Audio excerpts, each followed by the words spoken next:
আজকে সারাদিন কাজ করতে করতে এত ক্লান্ত হয়ে গেছি যে ধারণার বাইরে। এই যে এখন আবার সাবিব বানান লাগবে। ওই যে সৌদি আরবে মহিলারা সকালে উঠে মনে করেন এক ধরনের রুটি খায়, ঠিক আছে, এটা সাবিব বানাবো। তো এটা রাতে বানাইতে হবে। আবার মনে করেন যে আটা, এই আটাগুলো এক ধরনের আটা হয়, এগুলা মনে করেন পানির মধ্যে ভিজে রাখতে হয়। কালকে এটা বানাবো, আজকে বানাবো না। এমনি কাজ করতে করতে একবার ক্লান্ত হয়ে গেছে। সারাদিনটাই কাজ করতে হয়েছে, পিঠা বানানো, আবার মাংস টাংস, মুরগি মাংস রান্না করা, এই যে এতগুলো থালি বাসন একা হাতে মাঝামাঝি করা।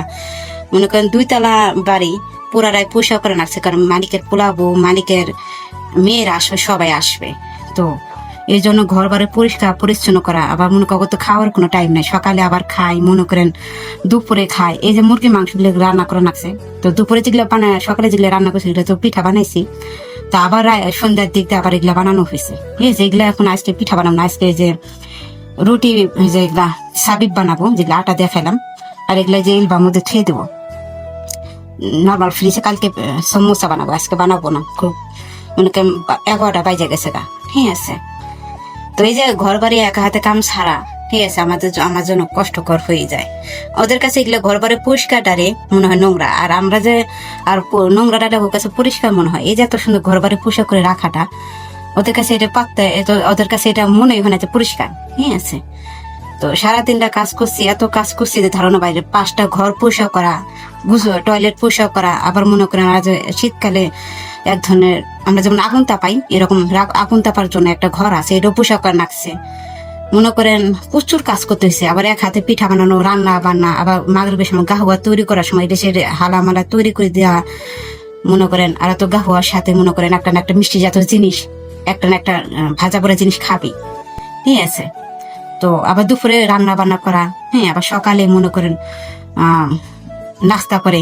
তখন খাওয়া কোনো ঠিকঠাক নাই। সকালে খাওয়ান খায় 12টার দিকে, আর 12টার খাওয়ান খায় মনে করে সন্ধ্যার দিকতে। আর গাহুয়ারা মনে করে মাগরিবের সময় এরা খায় ফেলবে। এই তো এইগুলা শরীর এত কেন তো না ভাঙ্গা পড়তেছে শরীর আমার। সারাদিন এত কাজ করছি না, মনে হয় একটু বিশ্রাম নিতে পারলে একটু ভালো হতো। রোজার মাসটা একটু প্রচুর খাটনি যায়। রোজার মাসে মনে করেন রোজার একটা মাছ বুঝাই মনে করেন পিঠা বানান নাকি। আবার একটা পিঠা তো মনে করেন রোজার মধ্যে বানানো হই। আবার যেগুলো বানায় রাখবে এখন, ঠিক আছে, এগুলো আবার রোজার মধ্যে বাই করে ভাইজা ভাইজা খাবে। আবার রোজার মধ্যে দুনিয়ার পিঠা মিঠাই বানাবে। আমরা আমাদের দেশেও খাই, কোথাও এত না। ঠিক আছে, আর 4টা ফ্রিজ বুঝাই এরা সমোসা বানায় রাখি, নানান রকমের সমোসা হয়। বাটার মুরগির মাংস দিয়ে যেমন করে কাইটে কাইটে মুরগির মাংস রান্না করবে। এটা মরিচ না দিলেও দেখেন সবকিছুই দিয়েছে, খালি মরিচটাই দেয়নি। ঠিক আছে, তো সে কাজ করতে খুব কষ্ট হয়, কি করার আছে। এটা তো প্রবাসে তো মনে করেন আমাদের চেহারা দিকে টাকা দিবে না, তাই না? অবশ্যই কাজ করতে হবে, কাজ না করলে আমাদের টাকা দিবে কিভাবে?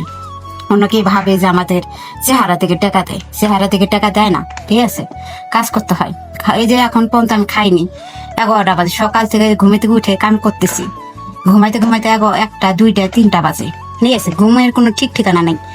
নোংরা ভাবে তো আমরা ঘুমাইতে পারি না। আর আজ আমাদের টাকা দিয়ে রাখছে, ওদের কাজ কাম করে দিয়ে ঘুমাইতে হবে।